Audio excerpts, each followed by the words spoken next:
to our next box chat. This week we have our nutrition specialist, May Reed. So we're going to touch on fitness and nutrition and how that big, wonderful ball of awesomeness all folds in together and works as a unit, I guess. Absolutely. Yeah, so how does nutrition and exercise kind of complement each other as a registered dietitian? Yeah. So when it comes to nutrition, exercise, any kind of goals we're looking at with those, whether it's body composition changes, managing chronic diseases, anything like that, usually we need both. Right. Like just exercise will get us so far, just nutrition will get us so far, but if we can do both together, we're going to get so much further. We're going to see those bigger changes. Right. Yeah. No, perfect. Yeah. So you work at the clinic and as a registered dietitian, so you often see clients come and go.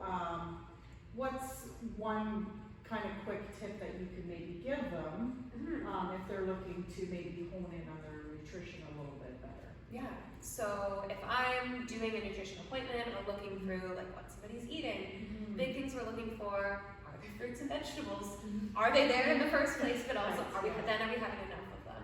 Are we having a lot of variety? That's usually a really good common sense place to start, but one that people like to skip over in the interest of, picking something fun or flashy or shiny. Fruits and vegetables, that's a good place to start. From there, are we having enough protein? Are we having consistent proteins throughout our day? Are we having healthy fats, trying to limit some of our less healthy ones? Those are kind of things I usually look for first. That's great. Yeah. Perfect. What's something that you think, if you are a fairly active person, that you notice in the majority of people that they don't put enough focus on? Yeah, I think especially for like our crew in here who are working out, like doing our workouts, maybe training pretty heavily depending on the person, making sure we're refueling after our workouts is something we forget a lot of the time. Every single one of our members is a busy person who, like, this is 1 hour of your day, and then you have kids, family, work, like we're running out the door. And if we can take a couple minutes to make sure we have a snack or something to recover with, we're going to help our body bounce back so that we can get back in here the next day and keep training. So that's going to look like generally some combination of protein to help that muscle recovery and then carbs to replenish those energy stores so that one, you can keep going with your day without getting angry later on, and two, so that you're going to recover well and be able to go on to your next workout. How do you know? I know for a lot of people, they're like, well, how do you know if you're getting enough like protein or vegetables in, like, how do you look at that? Because some people will be like, oh, well, I ate a piece of peanut butter toast with a handful of blueberries. I'm good to go. I'm good to go, right? And right with that, you're getting some protein. We're getting some fruit from fruit, right? So yes, that's like a great balanced meal. But if we're looking overall, like for most normal people, if we're getting a source of protein at most of our meals and snacks, so that's going to be like your meat, chicken, fish, eggs, dairy, nuts, beans, lentils, those kind of things, you're probably doing okay. From there, I mean, you can get nitpicky and say, we're going to get 0.8 grams of protein per kilo of body weight, but nobody's counting down to the 0.8 grams of protein. That's not a great use of anybody's time.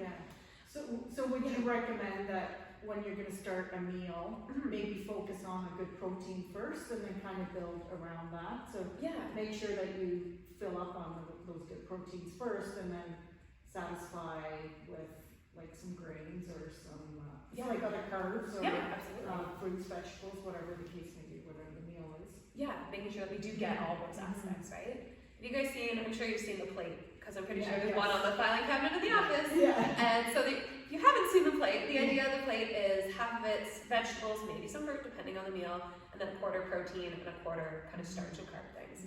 So as much as that is everywhere, it's our food guide, we've been using it for blood sugar management, it's everywhere. It's everywhere because it's a really good tool. And it's like easily visible. You can look at your supper and say, okay, check, check, check. I did my stuff, on we go. There's no counting, tracking, measuring, it's just kind of an eyeballing and off we go.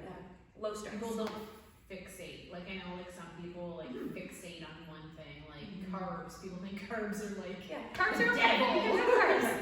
Like, I think that takes a lot of, like, if you're quartering your plate or having your plate into certain things, knowing that, like, you can eat carbs and you're not gonna Yeah. balloon up like a, Absolutely. Yeah. Yeah. yeah. No, that's great. Well, thank you very much for taking the welcome. time to come out and explain a little bit how nutrition and exercise kind of go hand in hand and one kind of feeds off the other. So, Yeah, absolutely. No, that's great. Thank you so much for Thank joining you. us. And join us for our next Coach Chat video.